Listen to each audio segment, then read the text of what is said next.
Another beautiful Sunday afternoon. This is Rubbin Minds. My name is Ebuka Obuchi, and it's great to have you here as always. We're going to be kicking off the show like we always do, looking back at the week that was in Nigeria. A week in Nigeria is a lifetime anywhere else, and this week has been quite the eventful one. We've had so many things happening, from the National Assembly to members of the Senate to the presidency, and of course the sad stories of security or the lack of it across the country. So we're going to be looking at all of that to make sure that we get a feel as much as we can of all the bits and parts of Nigeria's situation. I mean, there's been killings we hear in parts of Benue State.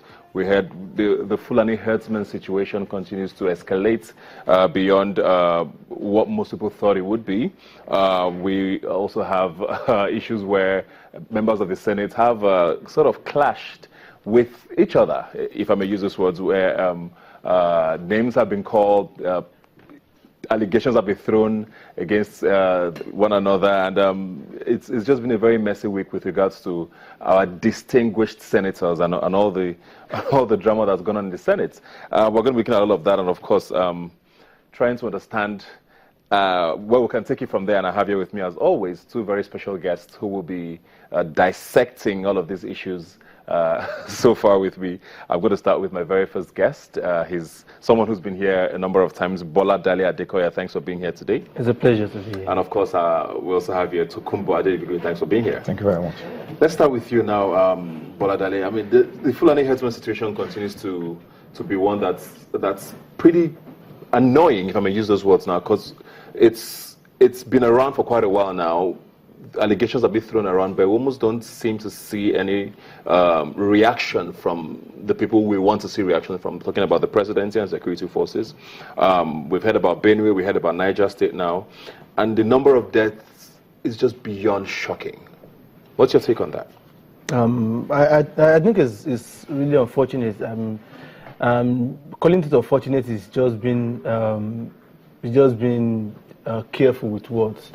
I think it's ridiculous that we're in a country that can no longer protect the lives and properties of the citizens, which seems to be, which is the first duty of every public office holder. It's a sworn duty, and it's unfortunate that the president is lagging in that regard. It is quite devastating also that the president has decided to keep quiet at this perilous time. We heard the story of Agatu in Benue State that was ransacked, and the village was burnt to ashes. Same also happened in the east, and we've had couples also in the southwest, in Ondo, in Ogun State, even in Lagos also. Just last week, the National Theatre in Lagos, we saw Fulani herdsmen grazing around the area. I think there should be. I think first it is important to note that there seems to be a kind of unusual confidence and around these so-called herdsmen in the past. But I also come to you now because the herdsman situation isn't new. I'm sure anybody who grew up in Nigeria has always seen cattle, roaming the streets, regardless of where you lived. I mean, I grew up in parts of Benin, Calabar, and it was always a part of Nigerian life. Are we overreacting all of a sudden?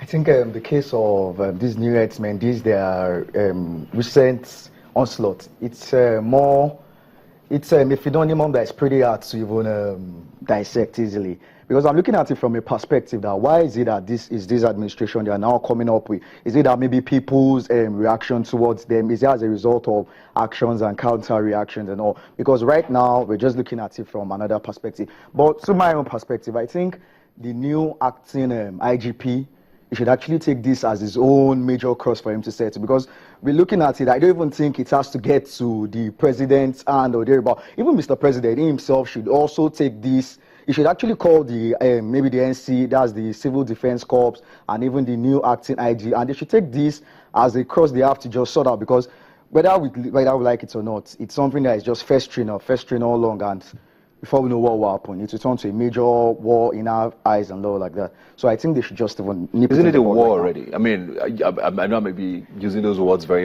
very loosely, but I mean, when you hear the number of people who have died, we've heard of figures far greater than anything you would hear in the Western world that shuts down the news when it's a terror attack. And we're hearing of hundreds of people being slaughtered. I mean, we've heard stories of maybe they're not necessarily herdsmen, maybe Boko Haram has infiltrated them, but the fact is that people are being killed for no reason.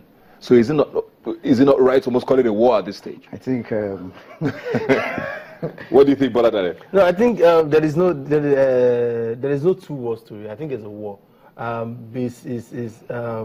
Like you made mention of France just recently, and we saw the attack and how the whole world stood with France. That shows that there is the life of a citizen in that country matters. But in Nigeria, it seems it's just every day, just a usual event that we are used to, and it's really unfortunate. I think the most despicable statement that was also made was the one made by the chairman of the association, the Fulani Herdsmen Association, and he said that they are going to attack in Benue and some other regions also.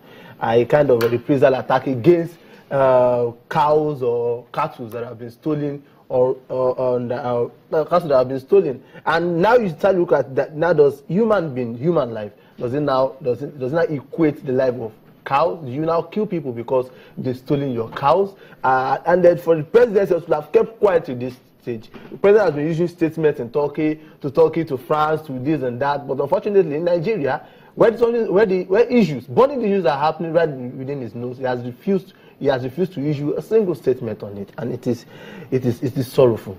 So Kubana, beyond statements now, what do you think the president should be looking at doing? I mean, it's not a very easy situation to tackle.